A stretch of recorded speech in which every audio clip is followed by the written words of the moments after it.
बड़ी खबर आ गई है। बड़ी खबर आपको बता दें, राम मंदिर में युवक ने नमाज पढ़ने की कोशिश की है। ये बहुत बड़ी खबर आपको बता रहे हैं। एक तरफ सोमनाथ मंदिर का जिक्र हम कर रहे हैं, लेकिन ये खबर राम मंदिर से जुड़ी हुई है। राम मंदिर में युवक ने नमाज पढ़ने की कोशिश की है। ये युवक कौन है, क्या इंटेंशन थे इसके, इस वक्त ये सबसे बड़ा सवाल है।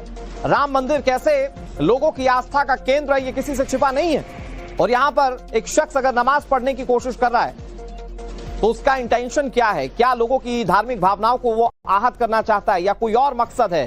फिलहाल ये बहुत बड़ी खबर हम आपको बता रहे हैं। सीता रसोई के पास खबर ये मिल रही है कि इस शख्स ने नमाज पढ़ने की कोशिश की है।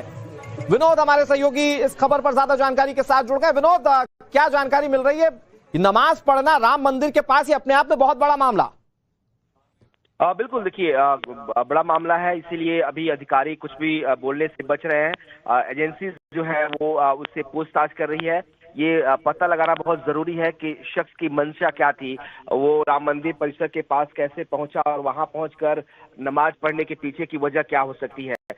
जो सोर्सेज है वो दावा जरूर कर रहे हैं कि ऐसे शख्स को डिटेन किया गया है। हालांकि अभी तरफ से ना तो राम मंदिर ट्रस्ट की तरफ से और ना ही लोकल प्रशासन की तरफ से इस बात की पुष्टि की गई है, लेकिन ये जरूर कहा जा रहा है कि शख्स को डिटेन किया गया है, उससे पूछताछ की जा रही है। पूछताछ के बाद ही साफ हो पाएगा कि उसका इंटेंशन क्या था, वो क्यों वहां पर नमाज पढ़ रहा था। जिस तरीके से बताया जा रहा है कि सुबह करीब 6:30 बजे घटना है ये। हालांकि एजेंसी अभी भी जो लोकल प्रशासन है, पुलिस है या फिर राम मंदिर तीर्थ क्षेत्र ट्रस्ट जो है, उसके लोग अभी भी कोई बयान इस पर नहीं दे रहे हैं, कोई आधिकारिक पुष्टि नहीं कर रहे हैं। विनोद, पता चल रहा है कि वो जब शख्स पकड़ा गया था तो उसने धार्मिक नारे भी लगाए थे। अब बिल्कुल कहा गया कि वो वहां पे नमाज पढ़ रहा था और सिक्योरिटी के लोग वहां पहुंचे तो उन्होंने अल्लाह अकबर के जैसे अब एक नारे भी लगाए। हालांकि ये जैसा कि मैंने पहले ही बताया कि अभी तक जो अधिकारी हैं वो थोड़ा सा इस मामले को लेकर बोलने से बच रहे हैं, क्योंकि बहुत बड़ा मामला, अगर इस तरह का मामला सामने आया है कि जहां पे एक शख्स राम मंदिर के पास, सीता रसोई के पास जो है नमाज पढ़ता है, तो ये एक बहुत सेंसिटिव इश्यू है। जिस तरीके से राम जन्मभूमि को लेकर, राम मंदिर को लेकर सिक्योरिटी की व्यवस्था की गई है, वैसे में ये एक तरह से सिक्योरिटी में लैप्स भी माना जाएगा। और अगर वहां कोई इस तरह की गतिविधि, कोई धार्मिक गतिविधि कर रहा है किसी दूसरे समुदाय का शख्स, तो उसकी इंटेंशन भी क्या है ये भी जानना जरूरी है।